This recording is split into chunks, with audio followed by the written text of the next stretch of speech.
प्रतिदीक्षाप्नोति दीक्षयाप्नोति दक्षिणां दक्षिणां श्रद्धामाप्नोति श्रद्धया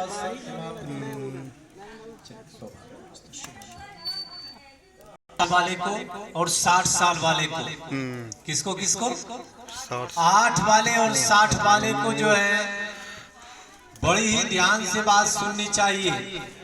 8 वाले जो है गुरुकुल में जाते थे आचार्य के पास, जैसे भगवान राम जी गए, भगवान कृष्ण जी गए और आश्रम में गुरुकुल में जाकर के जो है वेदों का अध्ययन किए, संस्कृत के विद्वान बने और गुरुओं का मान किए, संस्कृति का प्रचार प्रसार किए।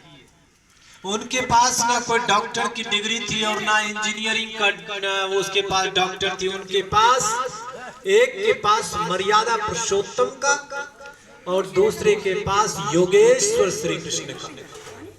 बंधुओं, ये दो नाम भक्ति के दो स्तंभ बन गए। गुरुकुल में पढ़ करके, संस्कृत को पढ़ करके इतने दिव्य महान और पूजनीय बने।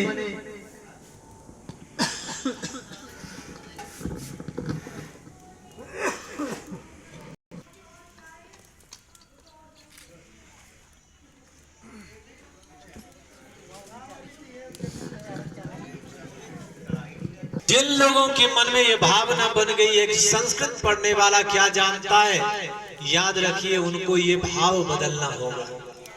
संस्कृत पढ़ने वाला यदि सुयोग्य विद्वान सदाचारी संयमी व्रती निर्व्यसनी मातृभक्त पितृभक्त आचार्य भक्त देशभक्त यदि बन जाए तो उनके समान दूसरा कोई इस दुनिया में आपको जो है तुलना के भी नहीं मिलेगी।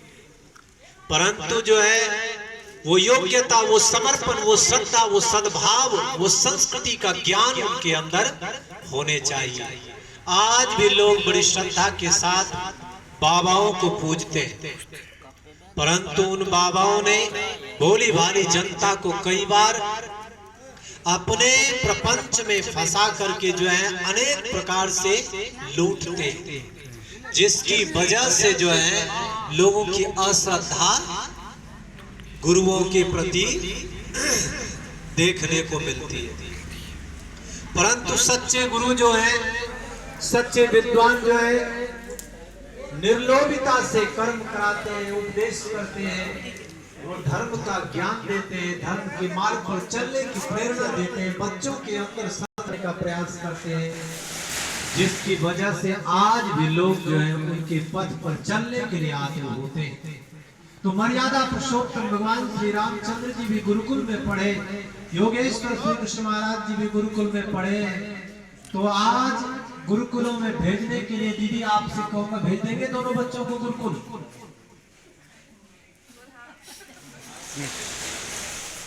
दीदी भेजेंगे? नहीं भेजेंगे, झूठ नहीं बोली, नहीं भेजेंगे ना। तो ऐसा है कि मैं इनको क्या कहूंगा, मेरे भी 2 बच्चे और एक 7वीं में है और एक जो है 5वीं में, सैनिक कॉलोनी में हेरिटेज स्कूल में दोनों पढ़ते हैं। लोग कई बार बोलते हैं भगवान राम के समय में गुरुकुल में थी जो व्यवस्था उस समय पढ़ने पढ़ाने की थी, आज वो व्यवस्था गुरुकुल में भी उतनी ही नहीं है। तो क्या करना है, उपाय क्या है हमारे पास? अपने घर को गुरुकुल बनाओ, अपने घर को गुरुकुल बनाओ। वहां जाकर के स्कूल में पढ़ करके आते हैं, स्कूल में पढ़ करके आते हैं, उसके बाद अपने संस्कार दो घर में। बीच बीच में अपने आचार्य को, ब्राह्मण को, विद्वान को बुला करके यज्ञ हवन करो। कभी गीता का पाठ रख लो घर में, और जरूरी नहीं हर बार ब्राह्मण को ही बुलाना है, पुजारी को ही बुलाना है, शास्त्री को ही बुलाना है। अपने से भी हिंदी में अर्थ स्वयं भी पढ़ो और बच्चों को भी पढ़ाओ। थोड़ा समय निकालो। यदि आप थोड़ा थोड़ा समय नहीं निकालोगे, अपनी संस्कृति का ज्ञान अपने बच्चों के अंदर नहीं डालोगे, आपका बच्चा कल को किसी भी धर्म में चला जाएगा। आपका बच्चा किसी भी धर्म में चला जाएगा और किसी भी धर्म का बच्चा आपके धर्म में कभी नहीं जुड़ता है। इसलिए अपनी संस्कृति का ज्ञान अपने बच्चों के अंदर डालो, अपने घर को जो है गुरुकुल बनाओ, अपने जीवन को पवित्र उज्जवल महान बनाओ, जिससे कि आपको देख करके बच्चा जो है संस्कारवान हो सके। हम बार बार कहते हैं कि बच्चा मोबाइल बहुत पकड़ता है, शास्त्री जी क्या किया, और दोनों को देखता हूं माता पिता को, वो दोनों मोबाइल में खूब लगे रहते हैं, एक का मुंह इधर एक का मुंह इधर। और वो क्या है, बच्चा जब पकड़ते हैं उसको डांटते मारते हैं, कितना मानेगा वो। हम लगे हुए मोबाइल में और बच्चों को मना करेंगे तो वो नहीं मानेगा। इसलिए जो है आप स्वयं थोड़ा सा उस चीज को अपने जीवन में अपनाएं। हम कहते हैं बार बार दादी को नमन करो जी, दादी को नमन करो। अच्छा दीदी आप दोनों जो है नमन करती है रोज माता जी को? आप चाहते हैं कि मेरा बच्चा जो है मेरे सामने झुके नमस्ते करे, सबको नमस्ते करे, प्रणाम करे? क्यों चाहते नहीं चाहते तो आप बता दो। नहीं चाहते हैं ना, तो क्या करना पड़ेगा आपको? केवल बोलना नहीं है, जबरदस्ती उसका दिमाग नहीं ठूसना है। आपने क्या करना है, दीदी आज संकल्प ले लेना है इस यज्ञ में। क्या दीदी? हाँ, मैं एकदम बड़े अच्छे तरीके से इस संकल्प को मैं चाहता हूं कि आप लें।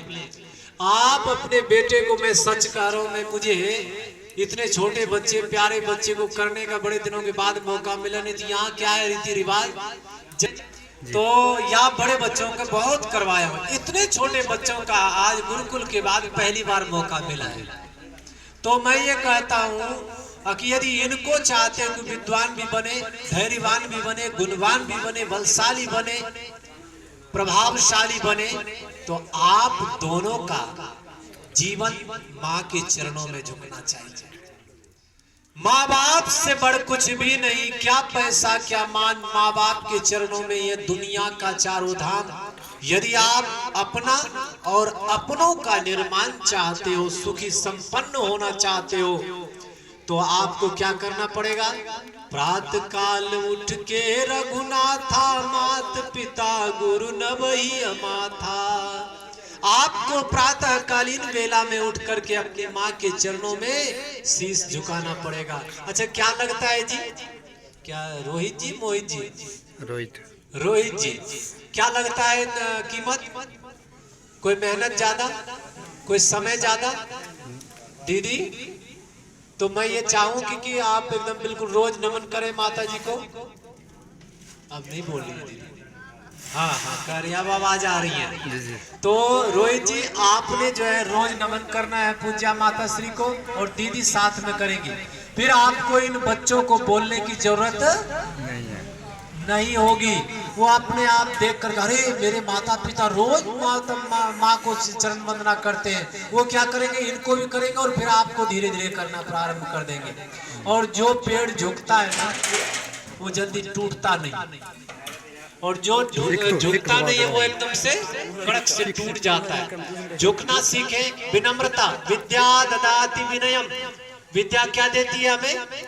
विनम्रता। जिस व्यक्ति के अंदर विनम्रता नहीं है, सहजता, सरलता, सात्विकता, निर्भयता, पवित्रता, उदारता नहीं है, उस व्यक्ति का जीवन जो है वो मनुष्य का जीवन नहीं है।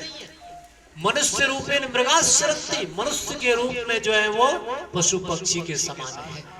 जिन्होंने हमें जन्म दिया, पालन पोषण किया, अपने खून से सींचा, अपनी मेहनत की कमाई हम पे सारी जो है लुटा दिए, और उनके लिए हम इतना समय भी नहीं निकाल सकते, उनकी इतनी भी भावना का आदर नहीं कर सकते, उनकी संस्कृति को अपना नहीं सकते, उनकी सेवा नहीं कर सकते, फिर हम क्या कर सकते हैं? बाल बच्चे पैदा करके उनको इस दुनिया में जो है खिलाना पिलाना जो काम होता है वो पशु पक्षी भी कर देते हैं, परंतु जो है धर्म के मार्ग पर चला देते हैं, उसी का नाम माता पिता है। और आप दोनों जो है अब यही गुण सारे जो है इन दोनों ही लवकुश के अंदर जो है डालना चाह रहे हैं। परमेश्वर करे ये बच्चा आपका दोनों जो है जैसा दिख रहे हैं वैसे ही भव्य विशाल चरित्रवान बने, देशभक्त बने, मातृभक्त बने, पितृभक्त बने। इसके लिए जो है हम इनके गले में यज्ञोपवीत डालेंगे। ये 3 धागों वाला जो है यज्ञोपवीत है। कितने? 3 धागे। एक ऋण होता है भगवान का। एक ऋण किसका होता है जी? सबके ऊपर भगवान का ऋण है। जिस भगवान ने हमें जन्म दिया, पालन पोषण कर रहा है, जिन्होंने सारी पृथ्वी को बना करके हमारे सुख सुविधाओं का सामान यहाँ पर लाद दिए, कहते हैं कि उस भगवान का धन्यवाद तो करना चाहिए। ईश्वरम चान चिंतित ब्रह्म मुहूर्ते बुद्धेता, पहला काम इंसान का होना चाहिए उठने के बाद कि भगवान की शुक्रिया अदा करना चाहिए कि प्रभु एक दिन देखने को और मिला, आज का दिन मेरा शुभ हो, मंगलमय हो, सुखी हो, संपन्न हो, सात्विक हो, निर्भय हो, पवित्र हो।